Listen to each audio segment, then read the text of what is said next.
আমরা এক একজনকে ঠেলে বিনা টিকিটে এক দেশ থেকে আরেক দেশে পাঠিয়ে দিই। টিকিট ছাড়া যাবে কেমনে? টিকিট নাই, ভিসা নাই, চলে যাও অমুক দেশে। আসলে এই ধরনের তৎপরতা আমি করলে ওইটা অন্যায়, অন্য কেউ করলে ওইটা অন্যায়। আমি এটা নিন্দা জানাই। এই সংস্কৃতি বন্ধ হওয়া উচিত।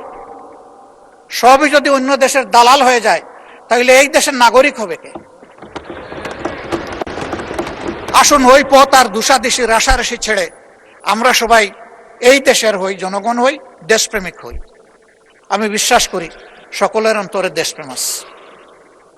এই অপচর্চাটা বন্ধ হওয়া উচিত।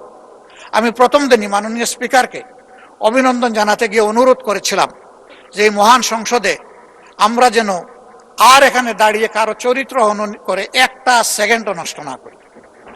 এবং আমি আপনাকে অনুরোধ করেছিলাম আপনি এটা এলাও করবেন না। আমি আবার আজকে এটা আপনাকে অনুরোধ করি।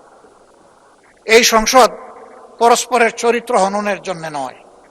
এই সংসদ জাতির দিক নির্দেশনা দেওয়ার জন্য, আগামীর বাংলাদেশ, প্রত্যাশার বাংলাদেশ, যুব সমাজের বাংলাদেশ, মা বোনদের জন্য, নারী সমাজের জন্য একটা নিরাপদ বাংলাদেশ, শিশুদের জন্য বেড়ে ওঠার নিরাপদ বাংলাদেশ আমরা করতে চাই।